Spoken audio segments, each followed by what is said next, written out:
അവള് ഏതവളായാലും ഇതിന് അനുഭവിക്കും. അയ്യോ അപ്പച്ചി, അങ്ങനെയൊന്നും പറയണ്ട, അതൊന്നും വേണ്ട. വേണം ചേച്ചി. ഈ പാവ അപ്പച്ചിയെ വീഴ്ചത് ആരായാലും അവർക്ക് നല്ല പണി തന്നെ കിട്ടണം. കൂടോത്രോ ബാധയോ എന്ത് ചെയ്തിട്ടായാലും വേണ്ടില്ല അപ്പച്ചി. അത് ചെയ്തവൾക്ക് 8ന്റെ പണി വാങ്ങിച്ചു കൊടുക്കണം. അത് ഞാൻ ഏറ്റു സുലു. നീ നോക്കിക്കോ, കിടന്ന കിടപ്പിലാക്കും ഞാൻ അവളെ. വേണോ അപ്പച്ചി? എന്നെ വീഴിച്ചത് ഏതവളാണെങ്കിലും അവളെ വീണിടത്തുനിന്ന് എഴുന്നേൽപ്പിക്കില്ല. നിങ്ങൾ ഇങ്ങനെ എല്ലാരും കൂടി പ്രാവല്ലേ? ഇത് ചെയ്തത് ആരാണെന്ന് അറിയില്ലല്ലോ. ആരാണെന്നേ എനിക്കറിയാം. ആരാടിയത്? പറയട്ടെ ദുർഗാന്റി. നീ പേടിക്കണ്ട, പറ മോളെ. ഇനി ഇവളെങ്ങാനും ഞാൻ സ്റ്റെപ്പിൽ എണ്ണ ഒഴിക്കുന്നത് കണ്ടോ, ഈ പൊട്ടിക്കാളി കണ്ട അതും വിളിച്ചു പറയും.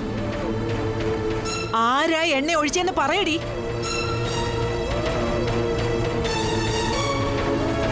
എന്റെ അപ്പച്ചി, ഇനി അതൊക്കെ അന്വേഷിക്കുന്ന എന്തിനാ? എനിക്കറിയണോ അത്? നിങ്ങൾ എല്ലാവരും അത് കേൾക്കുകയും ചെയ്യണം. പറയടി, ആരാടി എണ്ണ ഒഴിച്ചത്? അതിന് നീ വെറുതെ അപ്പച്ചിയെ ദേഷ്യം പിടിപ്പിക്കില്ലേ?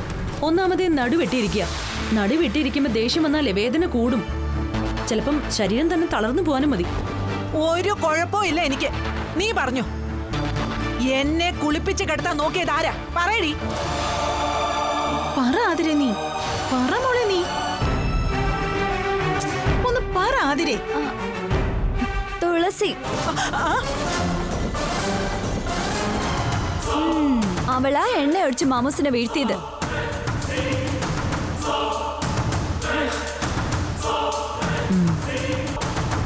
എനിക്കറിയാം അവളെ ഇത് ചെയ്യൂന്ന്. നിങ്ങൾ എല്ലാവരും ഇത് കേൾക്കാൻ വേണ്ടിയാ ഞാൻ ഇവളെ കൊണ്ട് പറയിപ്പിച്ചത്. ഇനി എന്റെ പ്രതികാരം ഇത്രയും നാളത്തേതുപോലെ ആയിരിക്കില്ല. അവളെ കൊണ്ട് ഈ എണ്ണ ഞാൻ മരപ്പിക്കും. അയ്യോ അയ്യോ, എണ്ണിക്കോടി, എണ്ണിക്കും. ഞാൻ മാമൂസിന്റെ കൂടെ ഉണ്ട് മാമൂസേ. എന്റെ കല്യാണം നിശ്ചയല്ലേ അവള് മുടക്കിയത്. അതെ അതെ, അവളുടെ ഇന്നത്തെ വരവും ശൃംഗാരവും ചിരിയും ഒക്കെ കണ്ടപ്പോ തന്നെ എനിക്ക് തോന്നിയതാ എന്തോ പണി അവളെ ഒപ്പിക്കൂന്ന്. അയ്യോ, അതേ പാവ മംഗളപ്പച്ചിയുടെ നടുവിനിട്ടാവൂന്ന് ഞാൻ കരുതിയില്ല. ഈ പണിക്ക് ഞാൻ ചാത്തന്മാരെ വിട്ട് മറുപണി ചെയ്യിക്കും. തകർക്കും ഞാൻ അവളെ. ചാത്തന്മാര് എല്ലാ സത്യവും അറിയുന്നവരാ.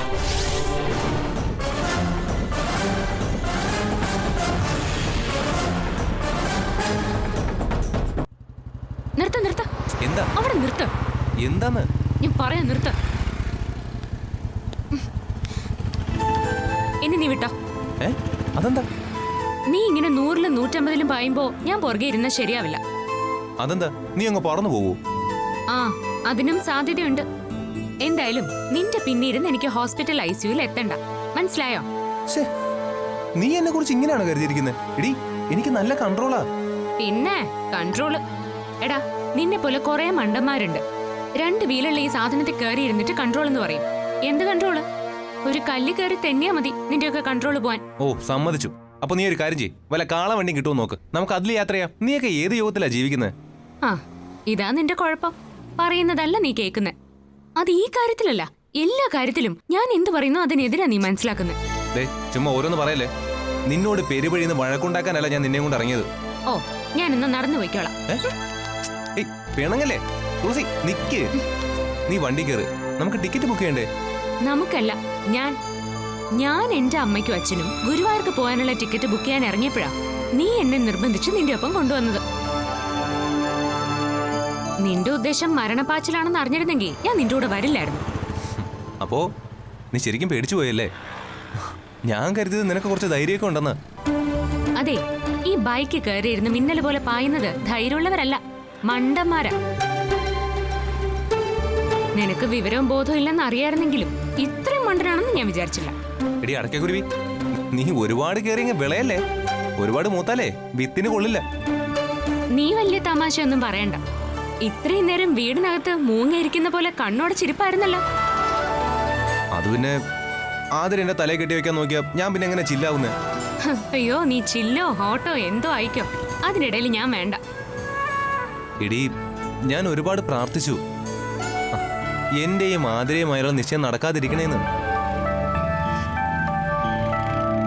എന്റെ പ്രാർത്ഥന ദൈവം കേട്ടു. അതാ മംഗളാപ്പച്ചി നടുനെല്ലി വീണത്. വീണതല്ലടാ, വീഴ്ത്തിയതാ. വീഴ്ത്തിയതോ? ആര്, നീയോ? ആ, ഞാനല്ല. പിന്നേന്ന് വെച്ചാ നീ പ്രാർത്ഥിച്ചില്ലേ, അപ്പൊ ദൈവങ്ങൾക്ക് തോന്നി എങ്ങനെയും നിശ്ചയം മുടക്കണമെന്ന്. അതിന് അവര് കണ്ടുപിടിച്ച മാർഗമാ ആ സൂപ്പർ വീഴ്ച. അത് ശരിയായിരിക്കും. എന്റെ നിന്റെ ഭാഗത്താ ദൈവങ്ങൾ നിൽക്കുന്നത്. എത്ര തവണ നിശ്ചയം നടത്താൻ നോക്കി, അതെല്ലാം ഓരോ കാരണങ്ങളാൽ മുടങ്ങി. അതാ പറഞ്ഞത്, ഇനിയാ നമ്മുടെ യഥാർത്ഥ കല്യാണ ദിവസം നിശ്ചയിക്കാൻ പോകുന്നതെന്ന്. അതിനാദ്യം നിനക്ക് കുറച്ച് ധൈര്യം ഉണ്ടാവണം. ചുമ്മാ എന്നെ ദേഷ്യം പിടിപ്പിക്കരുത്. ഒളിച്ചോണെന്ന് ഞാൻ പറഞ്ഞല്ലേ, അപ്പൊ നീ എന്താ പറഞ്ഞേ? എടാ, ഒളിച്ചോട്ടം അല്ലടാ, ധൈര്യം. സ്വന്തം അച്ഛനെയും അമ്മയും കാര്യങ്ങൾ പറഞ്ഞ് മനസ്സിലാക്കണം. അതാ വേണ്ടത്. പറഞ്ഞാ മനസ്സിലാവുന്ന ഒരു അച്ഛനും അമ്മയും എല്ലാം അറിഞ്ഞിട്ടും നിന്റെ പറച്ചിൽ കേട്ടില്ലേ?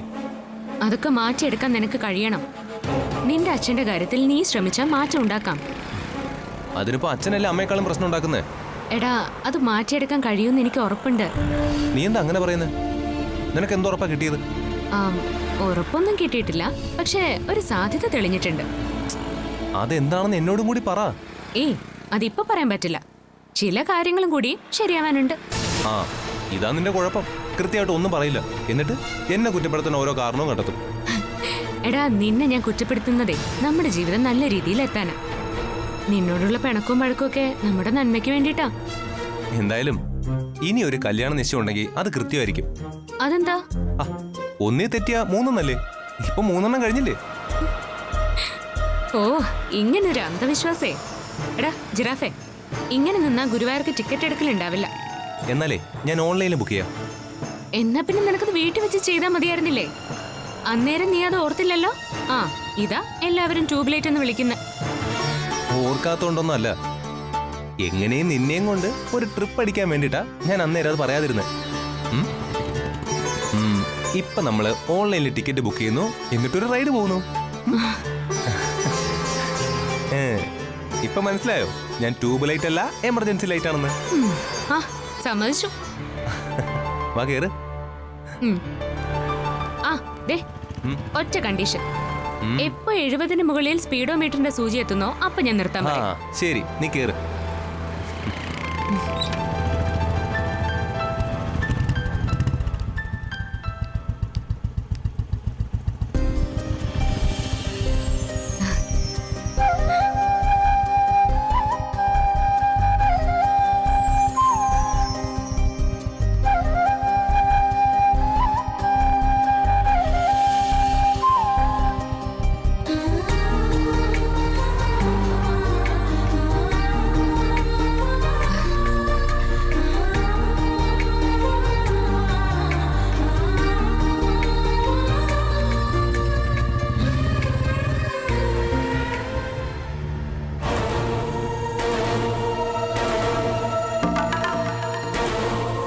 ചില നല്ല കാര്യങ്ങൾക്കൊരു തടസ്സം സാധാരണയാ.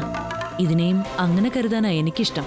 അല്ലാതെ മകന്റെ വിവാഹ നിശ്ചയം തടസ്സപ്പെട്ടതില് മനംനൊന്ത് തലകറങ്ങി വീഴാനൊന്നും എന്നെ കിട്ടില്ല. ഹരി നല്ല ടെൻഷനില്ല. ആദ്യത്തിനും ആതിരയാളുടെ വിവാഹ നിശ്ചയം കഴിഞ്ഞാലുടൻ തുളസിയും ഹരിയാളുടെ എൻഗേജ്മെന്റ് നടത്താമെന്ന് ഞാൻ ഹരിക്ക് വാക്ക് കൊടുത്തതാ. വാക്ക് ഗായത്രിയുടേത് മാത്രമല്ലല്ലോ, ഞാനും വാക്ക് തന്ന കാര്യമല്ലേ. മകന്റെ വിവാഹ നിശ്ചയം കഴിഞ്ഞ മരുമോളുടെ കാര്യം മറന്നു പോകുന്നൊരു അമ്മായി അല്ല ഞാൻ. അതെനിക്കറിയാം. അവരുടെ വിവാഹ നിശ്ചയം മുടങ്ങാൻ മറ്റെന്തെങ്കിലും കാരണമുണ്ടോ? ആദിത്യൻ പ്രശ്നം ഉണ്ടാക്കോ മറ്റോ? ആദിയുടെ പൂർണ്ണ സമ്മതത്തോടെ തന്നെയായിരുന്നു എൻഗേജ്മെന്റ്. പെട്ടെന്ന് മംഗളാപ്പച്ചി കാല് തന്നെയൊന്ന് വീണു. തലയ്ക്കും കാലിനും ഒക്കെ നല്ല ഫ്രാക്ചറുണ്ട്. അപ്പൊ തന്നെ ബോധവും നഷ്ടപ്പെട്ടു. അപ്പച്ചി അങ്ങനെ ഒരു അവസ്ഥയിൽ കിടക്കുമ്പോൾ എൻഗേജ്മെന്റ് നടത്തുന്നത് ശരിയല്ലല്ലോ. ഞാൻ ശരിക്കും പേടിച്ചുപോയി. ഇനി പഴയതുപോലെ ആദ്യത്തിന് എന്തെങ്കിലും പ്രശ്നം ഉണ്ടാക്കി കാണുമെന്ന്. അതിന്റെ കാരണങ്ങളെല്ലാം ഞാൻ ഗായത്രിയോട് വിശദമായിട്ട് പറഞ്ഞല്ലേ. ദുർഗേച്ചി പറഞ്ഞ വാക്കിന്റെ ധൈര്യത്തിലാ ഞാൻ മുന്നോട്ട് പോകുന്നത്. പിന്നെ എന്റെ ഹരിക്ക് തുളസി അല്ലാതെ മറ്റൊരു പെണ്ണിനെയും അവന്റെ ഭാര്യയായിട്ട് സങ്കല്പിക്കാൻ പറ്റുന്നില്ല. തുളസിയെ ഭാര്യയായിട്ട് സങ്കല്പിക്കുകയല്ല, അവള് ശ്രീഹരിയുടെ ഭാര്യ തന്നെയായിരിക്കും. അവരുടെ വിവാഹം ഞാൻ നടത്തിത്തരും. ഇതെന്റെ വാക്കാ. ഈ വാക്ക് ലംഘിക്കേണ്ടി വന്നാൽ അന്ന് ദുർഗ മരിച്ചു എന്ന് കണക്കാക്കിയാൽ മതി. പോട്ടെ.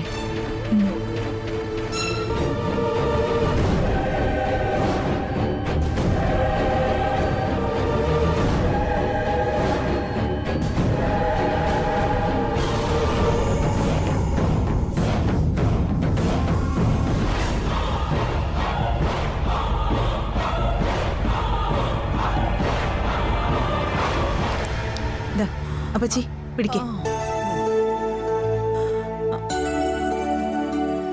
വിശ്വസിച്ച് കഴിക്കാവോടി. ഹോസ്പിറ്റലിലെ അപ്പച്ചി, അപ്പച്ചി കഴിക്കേ, വേദന മാറും.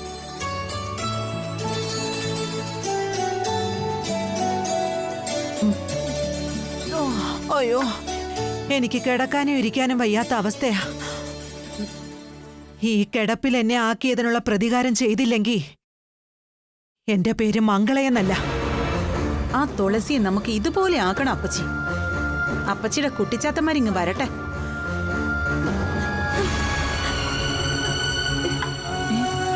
ഇതെന്താ അതിരെ നിന്റെ മുഖമൊക്കെ നീര് വെച്ചിരിക്കുന്നേ? നീ കരയുമായിരുന്നു ഇതുവരെ. ആ, എന്തിനാ കരയുന്നേ? ഒന്നും അറിയാത്ത പോലെ ചോദിക്കുന്ന കണ്ടില്ലേ? മാമൂസ് ഒറ്റ ആളാ ഇതിനൊക്കെ കാരണം. ഞാനെന്ത് ചെയ്തു? അയ്യോ, മാമൂസ് ശ്രദ്ധിക്കാതെ നടന്നോണ്ടല്ലേ വീണത്. അതുകൊണ്ട് എന്റെ എൻഗേജ്മെന്റ് മുടങ്ങി. ആഹാ, അപ്പൊ കുറ്റം എന്റേതായോ? ആ എണ്ണ ഒഴിച്ചവൾക്ക് ഒരു കുഴപ്പവും ഇല്ല. അവൾ എണ്ണയോ പാലോ എന്ത് വേണേലും ഒഴിച്ചോട്ടെ, മാമൂസ് ശ്രദ്ധിച്ചു വേണ്ടേ നടക്കാൻ. ഒന്നുമില്ലേലും ഇത്രയും പ്രായമായെന്നെങ്കിലും വിചാരിക്കണ്ടേ? ദേ അതിരെ, നീ വേറെ എന്ത് വേണേലും പറഞ്ഞോ, അപ്പച്ചിക്ക് പ്രായമായെന്ന് മാത്രം പറയല്ലേ. അത് എനിക്ക് സഹിക്കില്ല. എന്റെ സങ്കടം ആർക്കും മനസ്സിലാവില്ല. ഞാൻ എത്ര ആഗ്രഹിച്ചതെന്നറിയോ? ഇപ്പൊ കണ്ടില്ലേ, ഈ മാമൂസിന്റെ ഒറ്റ വീഴ്ച കാരണം എല്ലാം നശിച്ചു. അല്ല, നിനക്കെന്റെ വേദനയല്ല വലുത്, നിന്റെ നിശ്ചയം നടക്കാത്തതിന്റെ സങ്കടം അല്ലേ? മാമൂസ് വീണെന്ന് കരുതി നിശ്ചയം നിർത്തേണ്ട ഒരു കാര്യം ഉണ്ടായിരുന്നില്ല. മാമൂസിനെ ഗ്രാൻഡ്പയ്ക്ക് ഹോസ്പിറ്റലിൽ കൊണ്ടുപോകുന്നല്ലേ ഉണ്ടായിരുന്നുള്ളൂ. നീ വിഷമിക്കണ്ട മോളെ, നമ്മളൊന്ന് തീരുമാനിച്ചിട്ടുണ്ടെങ്കിൽ അത് നടത്തിയിരിക്കും. ഇറങ്ങി പുറപ്പെട്ടാൽ അത് നേടിക്കൊണ്ട് തിരിച്ചു കയറിയ ചരിത്രമേ ഈ മംഗളയ്ക്കുള്ളൂ. ഈ വീട്ടിൽ വച്ച് ഇതിലും കേമമായി നിന്റെയും ആദിയുടെയും വിവാഹ നിശ്ചയം ഞാൻ നടത്തും. അക്കാര്യത്തിൽ ഒരു സംശയം വേണ്ട നിനക്ക്. ശരി മാമൂസെ, അത് മതി. പക്ഷെ അതുവരെ മാമൂസ് ഇവിടെ തന്നെ ഉണ്ടാവണം, എങ്ങും പോവാൻ പാടില്ല. ഞാൻ നിന്റെ നിശ്ചയം നടക്കുന്നത് വരെ ഇവിടെ ഉണ്ടാവും. അതൊക്കെ വേണോ അപ്പച്ചി? അവിടെ ആയാലും ഇവിടെ ആയാലും നിശ്ചയം നടത്തിയ പോരെ? അവളുടെ ആഗ്രഹം ഞാൻ ഇവിടെ നിൽക്കണമെന്നാണെങ്കിൽ എന്നാ അങ്ങനെ തന്നെ ആയിക്കോട്ടെ. പാവം, എന്റെ കുട്ടിയുടെ മനസ്സ് ഇനിയും വിഷമിപ്പിക്കണ്ട. ഇല്ല, മനുഷ്യന്റെ പണിയായി. മാമൂസെ, ഞാൻ എന്റെ ഈ ഡ്രസ്സൊക്കെ ഒന്ന് മാറ്റിട്ട് വരേ.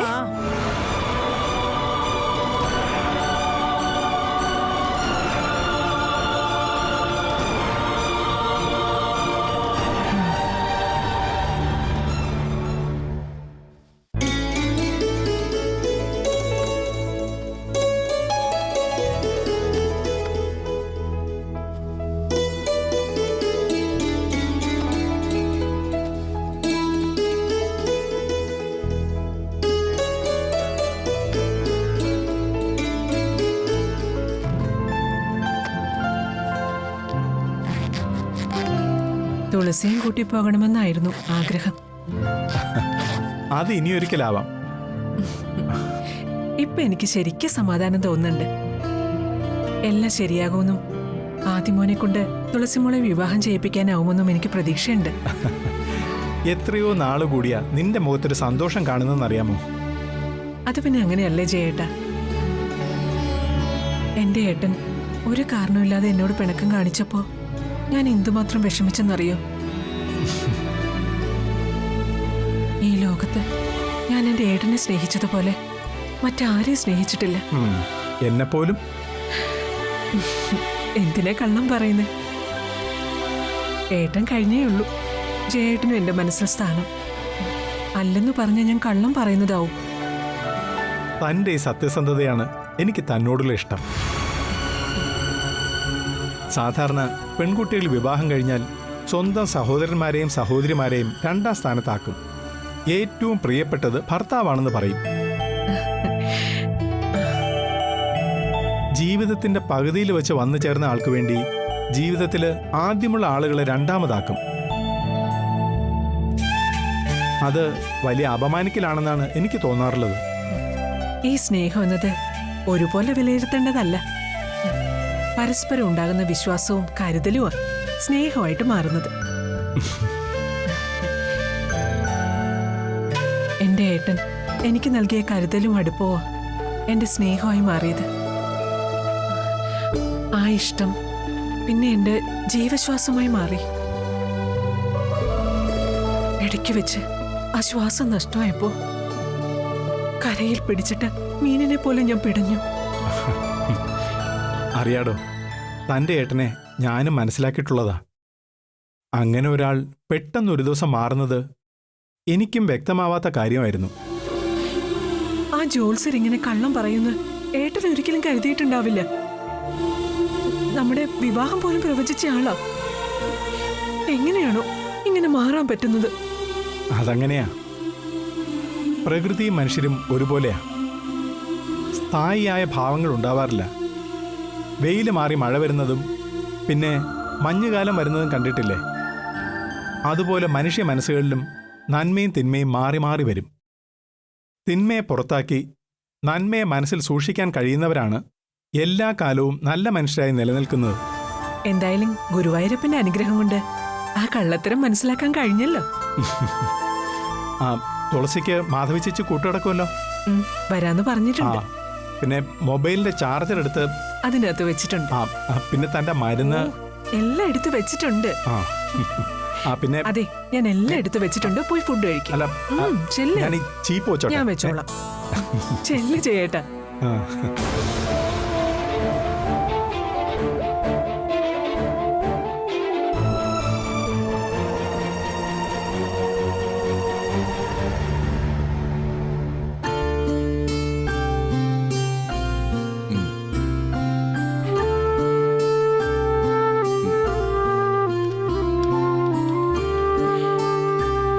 മംഗളപ്പച്ചി വീണു കരുതിയിട്ടേ എൻഗേജ്മെന്റ് മാറ്റി വെക്കേണ്ട കാര്യം ഉണ്ടായിരുന്നില്ല. അത് ശരിയാണോ പ്രസാദേട്ടാ? ആതിരയുടെ അമ്മാമ്മയല്ലേ? മാത്രമല്ല ഇവിടെ അവളുടെ ഭാഗത്തുനിന്നുള്ള ഏക റിലേറ്റീവും. എടോ, ഇത് നമ്മുടെ വീട്ടിൽ വെച്ച് നടക്കുന്ന ചടങ്ങല്ലേ. ആ സ്ഥിതിക്ക് ആ മുഹൂർത്ത സമയത്ത് ജസ്റ്റ് ആ മോതിരം മാറ്റൽ ചടങ്ങ് മാത്രം നടത്തിയാൽ മതിയായിരുന്നു. ആഹാ, ഞാൻ അത് ചിന്തിച്ചില്ല. പിന്നെ അപ്പോഴത്തെ വെപ്രാളത്തിന് ഞാനെല്ലാം അവസാനിപ്പിക്കാന്നങ്ങ് വിചാരിച്ചെന്നേ ഉള്ളൂ. എല്ലാം അവസാനിപ്പിക്കാന്നോ? ആ, എന്ന് വെച്ചാ മംഗളാപ്പച്ചി വീണല്ലോ. അപ്പോൾ വേഗം ഹോസ്പിറ്റലിൽ കൊണ്ടുപോകുന്ന കാര്യത്തെക്കുറിച്ച് ഞാനപ്പോൾ ആലോചിച്ചുള്ളൂ എന്നാ പറഞ്ഞത്. എങ്ങനെയെങ്കിലും ആ ചടങ്ങൊന്ന് കഴിഞ്ഞു കിട്ടിയിരുന്നെങ്കിൽ തുളസിയുടെയും പ്രിയയുടെയും കാര്യത്തിൽ ഒരു സമാധാനമായേനെ. അതെ, ശരിക്കും ജോത്സര് പ്രിയയുടെ ജീവൻ ആപത്തുണ്ടാവുമെന്ന് പറഞ്ഞതോടെ എങ്ങനെയും വേറൊരു വിവാഹം ആദിക്ക് നടത്തിയാൽ മതിയെന്നായിരിക്കും പ്രസാദേട്ടന്റെ മനസ്സിൽ, അല്ലേ? പ്രിയയുടെ ജീവൻ ആപത്തുണ്ടാവും അറിഞ്ഞിട്ട് ഞാൻ എങ്ങനെയാടോ ആ കല്യാണത്തിന് സപ്പോർട്ട് ചെയ്യുന്നത്? തിരുമേനിയുടെ കണക്കൂട്ടലുകൾ ഇതുവരെ പഴച്ചിട്ടുമില്ല.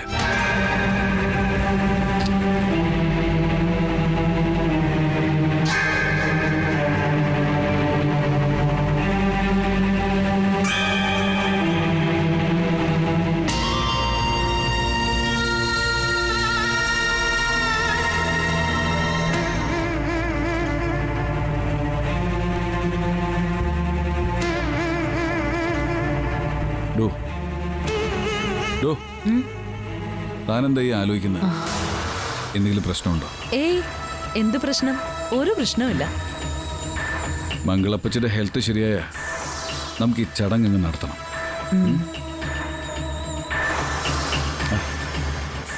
എന്താടോ തനിക്കൊരു ഉത്സാഹമില്ലായ്മ? തലവേനിക്കുന്നുണ്ടോ?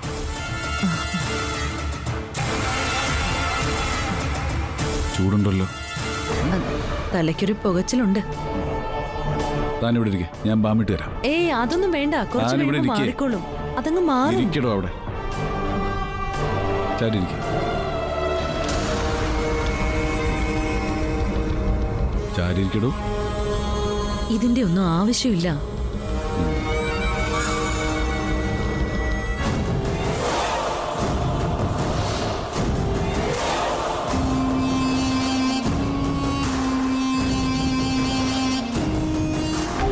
ആരോടും ഒന്നും പറയാതെ ഉള്ളിക്കൊണ്ട് നടന്ന് ഞാൻ മടുത്തു. പ്രിയോടെങ്കിലും എല്ലാം തുറന്നു പറയണമെന്ന് ആഗ്രഹിച്ചപ്പോഴൊക്കെ എന്തായിരിക്കും സംഭവിക്കുക എന്നുള്ളൊരു ഭയം എന്നെ തളർത്തി. എന്തായാലും ആദ്യം ആതിരയും തമ്മിലുള്ള എൻഗേജ്മെന്റ് ഇനിയൊരു വലിയ ആഘോഷമായിട്ടൊന്നും നടത്തണ്ട. ഒരു ചടങ്ങ് മാത്രമായിട്ട് നടത്തിയാൽ മതി.